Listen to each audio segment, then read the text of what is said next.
terror in the swamp, the lizard man of Scape Ore. Picture this, it's late. Way past midnight on a humid South Carolina backroad, bordering the inky blackness of Scape Ore Swamp. 17-year-old Christopher Davis is exhausted. He just finished a late shift at McDonald's, and all he wants is to get home. But his car has other ideas. A tire blows, forcing him to pull over into the oppressive dark. He gets to work, the scrape and clank of the tire iron feeling way too loud in the dead of night. He's almost done, just tightening the last nuts, when he hears it. A thumping sound from the field across the road. He freezes. The sound gets closer. Heavier, faster. When he finally dares to look up, his blood runs cold. A shape is sprinting out of the shadows, straight for him. It's huge, maybe 7 feet tall, and all he can make out are 2 glowing red eyes. Panicked, Christopher scrambles back into his car, fumbling for the keys. He's not fast enough. A massive weight slams onto the roof as he peels out. Through the windshield, he sees a horrifying, 3-fingered hand, tipped with long black nails, curl over the edge of the roof. This was the first and most terrifying run-in with the monster that would soon grip the nation, the creature that would become known as the Lizard Man. Section 1. The Encounter and the Evidence. The story of the Lizard Man of Scape Ore Swamp doesn't actually kick off with Christopher Davis's terrifying night.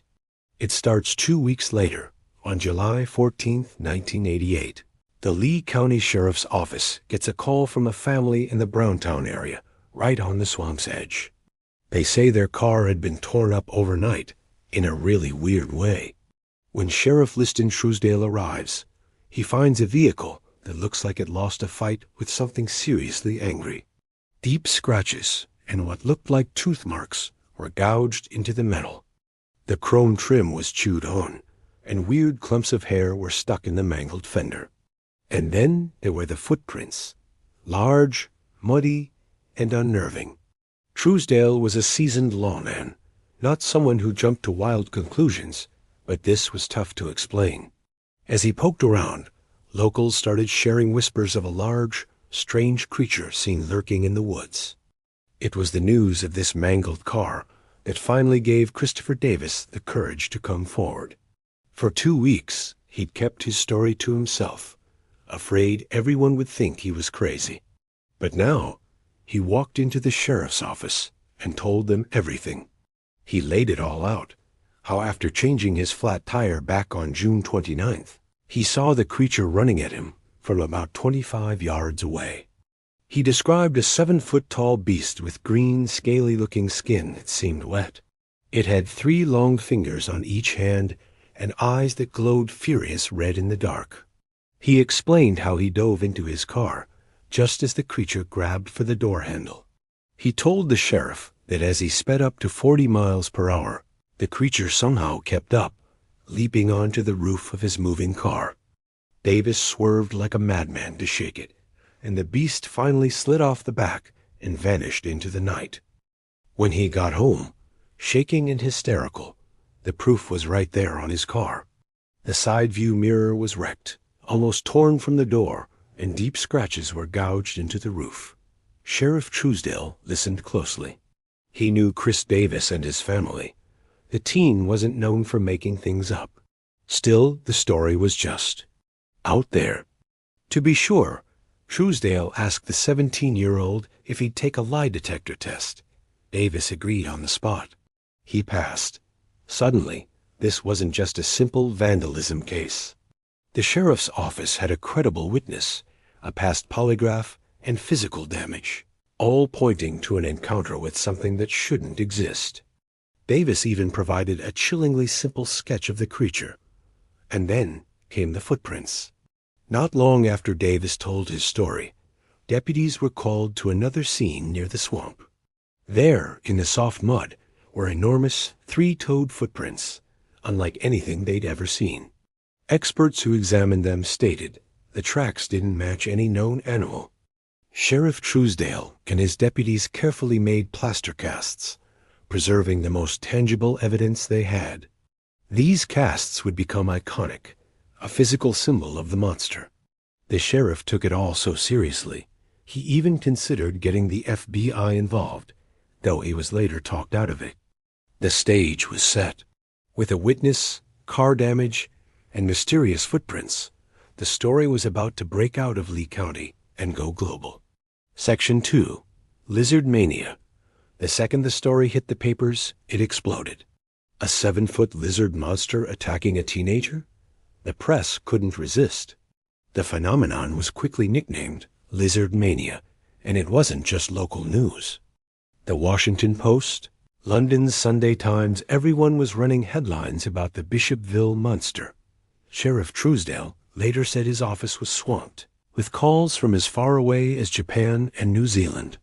Good Morning America even broadcast a live segment from the swamp. For the quiet little farm town of Bishopville, South Carolina, it was an absolute media circus. The community was suddenly the world headquarters for a monster hunt. Tourists and wannabe monster hunters flocked to Scape Ore Swamp, causing traffic jams on the narrow country roads. A radio station in Columbia, WCOS, poured gas on the fire by offering a $1 million reward for the lizard man's live capture. Just like that, the swamp was filled with armed hunters hoping to get rich. The media frenzy brought more stories out of the woodwork. The sheriff's office logged at least a dozen new sightings that summer.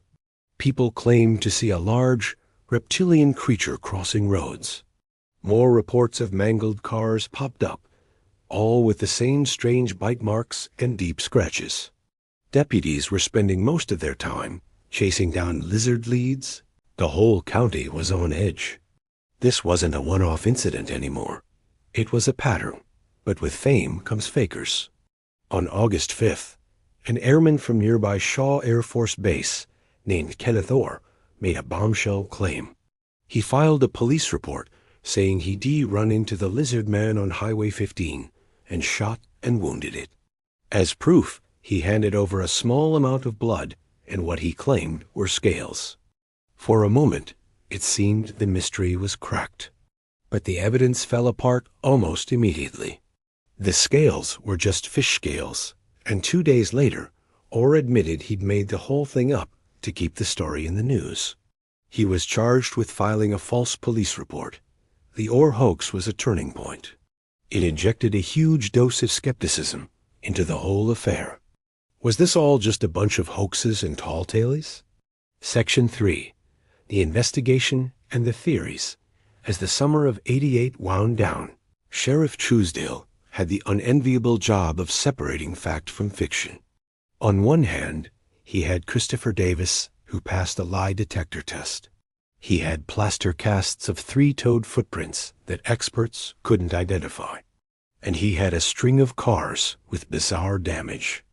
The eyewitness reports were also strikingly consistent.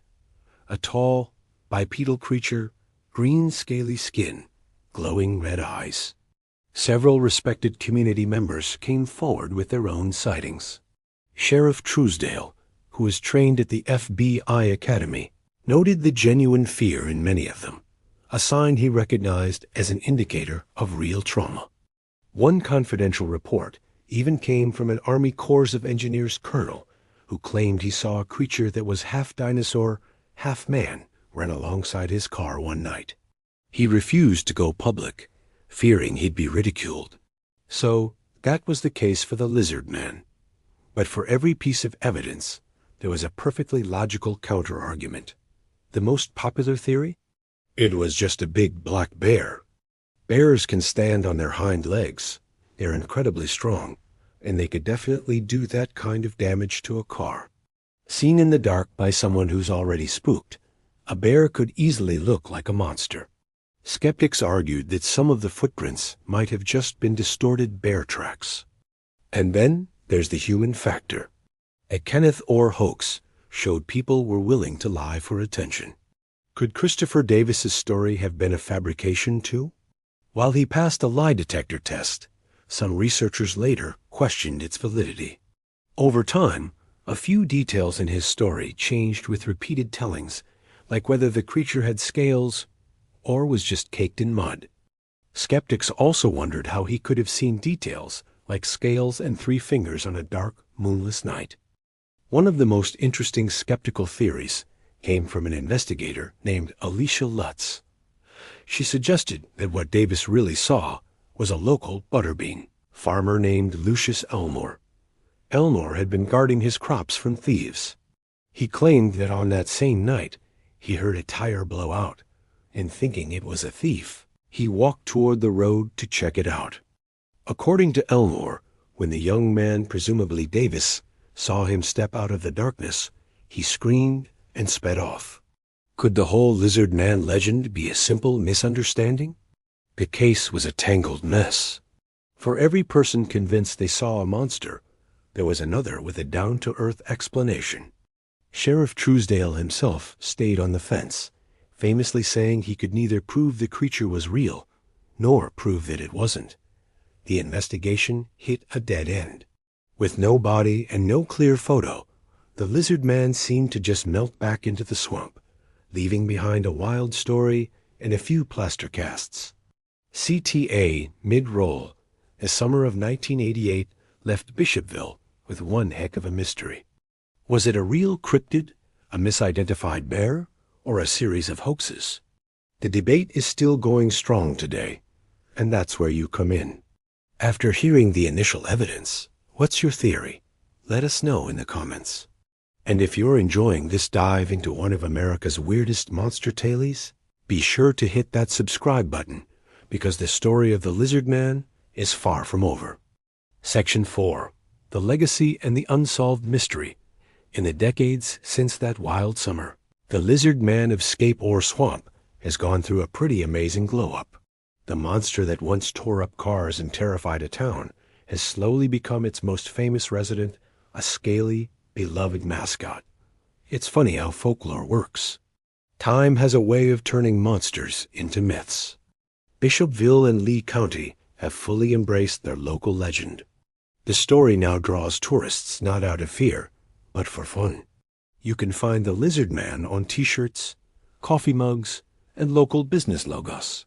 The South Carolina Cotton Museum in Bishopville even has an official exhibit where you can see the original plaster casts of those 3-toed footprints, safe behind glass. This embrace led to the Lizard Man Stomp Festival. A group called Friends of the Lizard Man got together and in 2022 hosted the first official stomp, celebrating the folklore with live music, themed food, and plenty of Lizard Man merch. It's become a source of community pride and a nice little boost for the local economy. Sightings have become rare since 1988, but they haven't completely disappeared. Every few years, a news story pops up. In 2008, a couple's car was damaged in a way that was eerily similar to the original attacks. In 2015, a woman snapped a blurry photo of a dark figure in the swamp that got the internet buzzing again. These modern encounters keep the legend alive. The man at the center of it all, Christopher Davis, tried to move on from the media storm. By all accounts, he never wanted the fame and grew tired of the attention. He eventually moved away from Bishopville for a quieter life. Tragically, his story came to a violent end. In June of 2009, at the age of 37, Christopher Davis was murdered in his home. Even in death, headlines couldn't separate him from the creature that made him famous. The swamp itself has a history that predates the lizard man. There are a few legends about how Scape Ore Swamp got its name. One old folktale tells of a local woman of ill repute being driven from town and hiding there.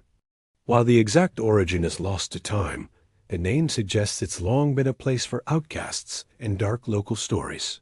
Conclusion. So, what exactly terrorized Lee County in the summer of 1988? Was it some undiscovered reptile man living deep in the swamp? A bear, its features twisted by darkness and fear? Or just a perfect storm of overactive imaginations, media hype, and a few outright hoaxes, all kicked off by one kid on a lonely road? The truth is as murky as the waters of Scape Ore Swamp. There's no definitive proof and no single accepted explanation. All that's left is a collection of chilling stories, a few plaster footprints, and the lasting mark on a small southern town. The lizard man is a testament to our fascination with the unknown, the idea that there are still mysteries hiding in the dark corners of the world. While solid evidence is as elusive as ever, the legend of the lizard man of Scape Ore Swamp lives on as a permanent and wonderfully weird part of South Carolina folklore. What do you think? Did Christopher Davis have a real encounter with something unexplained, or is there a more down-to-earth answer? Let the debate continue in the comments.